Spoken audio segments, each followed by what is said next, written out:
Hi friends, எல்லாரும் எப்படி இருக்கீங்க? இன்னைக்கு நம்ம வீட்டில் என்ன சாப்பாடுனா வெண்டைக்காய் போட்டு மோர் குழம்பும் அரைக்கீரை கடையிலும் தான் செய்ய போகிறோம். வாங்க எப்படி செய்யறோன்னு பார்க்கலாம். மோர் குழம்புக்கு வெண்டைக்காய் எடுத்துருக்கிறேன். இதை நல்லா இப்போ நம்ம கழுவிட்டு நல்லா அரிஞ்சிட்டு வந்துடலாம். நம்ம இப்போ வெண்டைக்காய் ஃப்ரை பண்ண போகிறோம். டீஸ்பூன் எண்ணெய் ஊற்றிக்கலாம். மோர் குழம்புக்கு தான் வெண்டைக்காய் ஃப்ரை பண்ண போகிறோம். இப்போ நம்ம இந்த அளவுக்கு வெண்டைக்காய் கட் பண்ணி வச்சுருக்கோம். அதை எடுத்து எல்லாமே ஒரு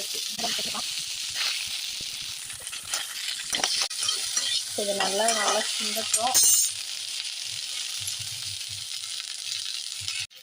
அதனால் நம்ம காய்க்கு மட்டும் ஒரு 1/2 டீஸ்பூன் சால்ட்டு சேர்த்துக்கலாம். இதை நல்லா ஃப்ரை பண்ணிக்கலாம்.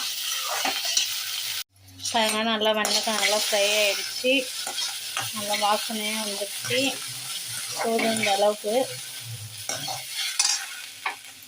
டீஸ்பூன் துவரம்பருப்பு, 2 டீஸ்பூன் அரிசி.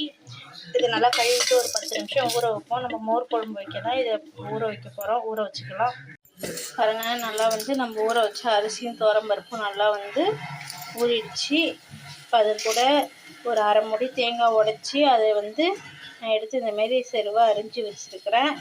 ஒரு 2 துண்டு இஞ்சி, ஒரு 4 பச்சை மிளகாய், சின்ன சின்ன பச்சை மிளகாய் 4 காரத்துக்கு ஏற்ற மாரி. இப்போ இதெல்லாம் மாற்றி மிக்சி ஜாரில் அரைச்சிடலாம். இப்போ மிக்சி ஜாரில் மாற்றியாச்சு. இப்போ அது கூட ஒரு டீஸ்பூன் சின்ன ஜீரகம். இப்போ இதெல்லாம் போட்டு அரைச்சிடலாம். பாருங்க, நம்ம அந்த மிக்சி ஜாரில் மாற்றிருந்து நல்லா பேஸ்ட்டாக அரைச்சிக்கிட்டோம். இப்போ குழம்பு வச்சிடலாம். இப்போ நம்ம மோர் குழம்பு வைக்க இந்த பாத்திரம் வச்சாச்சு. தேவையான அளவுக்கு எண்ணெய் ஊற்றிக்கலாம். எண்ணெய் நல்லா சூடாகட்டும். எண்ணெய் நல்லா சூடாகிடுச்சு. அதில் ஒரு டீஸ்பூன் கடுகு சேர்த்துக்கலாம். ஒரு 1/2 டீஸ்பூன் வெந்தயம் சேர்த்துப்போம்.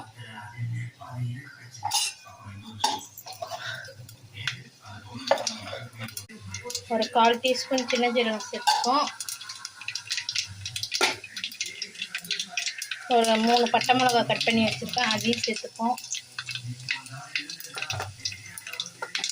பொடியாக நமக்கு சின்ன வெங்காயம் அதை சேர்த்துப்போம்.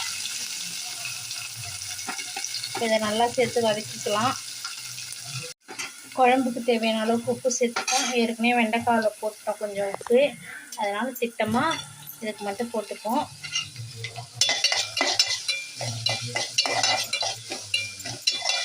இது நல்லா வதங்கட்டும். நல்லா வதங்கிடுச்சு. அது கூட நம்ம வதக்கி வச்சு வெண்டைக்காயும் சேர்த்துப்போம். சேர்த்து இதை நல்லா வதக்கி வச்சுக்கலாம். நல்லா வதக்கினோடனே நம்ம அரைச்சி வச்சு பேஸ்ட் இதில் சேர்த்துப்போம்.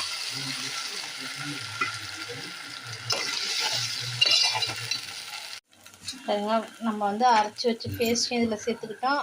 இப்போ ஒரு டீஸ்பூன் மஞ்சள்தூள் சேர்த்துப்போம்.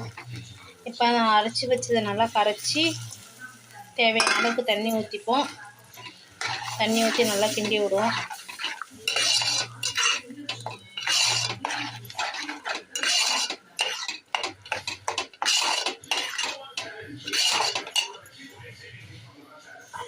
இப்போ அது நல்லா நான் இன்னும் கொஞ்சம் தண்ணி ஊற்றிருக்கேன். நல்லா கெட்டியாக இருக்குதுன்னு. இது சிம்மில் வச்சு நல்லா ஒரு கொதி வரட்டும். வெண்டைக்காய் வேகட்டும். ஏற்கனவே நல்லா நம்ம எண்ணெய் ஊற்றி வதக்கியாச்சு. உப்பு மட்டும் செக் பண்ணிக்கலாம் தேவையான அளவுக்கு இருக்கான்னு. இது 100 ml தயிர், பேக்கெட் தயிர் தான். இப்போ இதை நல்லா நம்ம மிக்சி ஜாரில் போட்டு கட்டி இல்லாமல் அடிச்சிட்டு வந்துடலாம். நல்லா மோராட்டம் நல்லா கலக்கிடலாம். நல்லா காய் வெந்துருச்சு நல்லா. இப்போ நம்ம அதில் அடித்து வச்ச மோரை சேர்த்துப்போம்.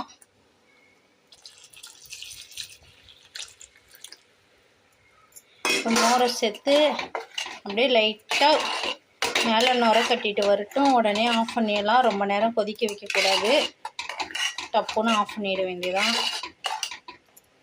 பாருங்கள், சிம்மில் வச்சுருக்கேன். இப்போ எனக்கு கொஞ்சோண்டு உப்பு கம்மியாக இருக்குது. உப்பு போட்டு லைட்டாக மூடி வைப்போம். கிண்டி விட்டு மூடி வச்சு அப்படியே சூடு மட்டும் ஏறட்டும். அடுப்பு ஆஃப் பண்ணிடலாம்.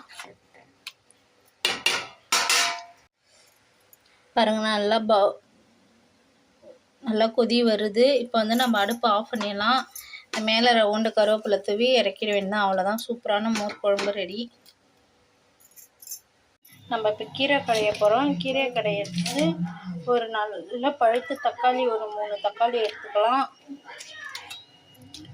அது கூட ஒரு 5லேருந்து 6 பச்சை மிளகா, ஒரு 10 பல் பூண்டு, ஒரு சின்ன நெல்லிக்காய் சைஸ் புளி. இப்போ இதை போட்டு மட்டும் வேக வச்சுக்கலாம். இது நல்லா ஒரு கொதி வரட்டும், கொஞ்சமாக தண்ணி ஊற்றி. இப்போ இதை அடுப்பில் வச்சாச்சு. இப்போ இது நல்லா ஒரு கொதி வரட்டும். பாருங்கள், நல்லா கீரையை நல்லா கழுவி எடுத்து வச்சுருக்கேன். இப்போ நம்ம அந்த தக்காளி பச்சை மிளகா வேக போட்டோம், அது கூட இதையும் வேக போட்டுடலாம். பாருங்கள், நல்லா தக்காளியெலாம் பச்சை மிளகா நல்லா வெந்துருச்சு. இப்போ கீரையை போட்டுருவோம். தண்ணி ஊற்றலாம், அதே தண்ணி தான். ஒரு கொதி வரைக்கும் கீரை. பாருங்கள், கீரையும் நல்லா வெந்துருச்சு. இப்போ இதை நல்லா நம்ம கடைஞ்சிட்டு வரலாம். நான் சட்டியில் போட்டு தான் கடைய போகிறேன், அதனால் நல்லா இப்போ கடைஞ்சிட்டு வந்துடுவோம். சட்டியில் தான் மாற்றியாச்சு. இப்போ இதை நல்லா கடைஞ்சிட்டு வந்துடலாம். கடைஞ்சிட்டு வந்துட்டேன், நல்லா செமையாக மசியாக கடைஞ்சிட்டு வந்துட்டேன்.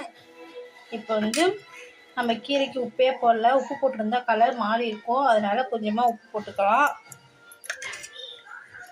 இப்போ கீரையை தாளிச்சிக்கலாம். கீரையை தாளிக்கிற அளவுக்கு எண்ணெய் ஊற்றிக்கலாம். எண்ணெய் நல்லா சூடாயிடுச்சு. அதில் ஒரு டீஸ்பூன் கடுகு சேர்த்துப்போம். ஒரு 3 பட்டை மிளகாய் சேர்த்துக்கலாம். அது கூட கொஞ்சம் பொடியாக பெரிய வெங்காயம் கட் பண்ணி வச்சுக்கலாம், அதையும் சேர்த்துப்போம். இது நல்லா சேர்த்து வதக்கிக்கலாம்.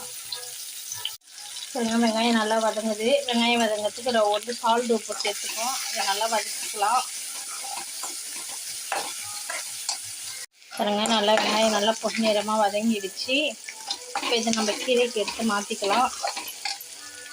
பாருங்கள், கீரையில் எடுத்து மாற்றியாச்சு. இப்போ இதை நல்லா கிண்டி விட்டுப்போம்.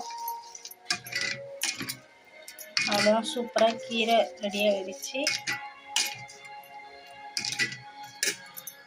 இன்னைக்கு நான் செஞ்ச பேரே நீங்களும் வெண்டைக்காய் மோர் குழம்பும் அரைக்கீரை கடையிலும் வீட்டில் செஞ்சு பாருங்க. சிம்பிளாக இருந்தாலும் சூப்பராக இருக்கும். என் வீடியோ பிடிச்சிருந்தா என் வீடியோக்கு சப்போர்ட் பண்ணுங்க.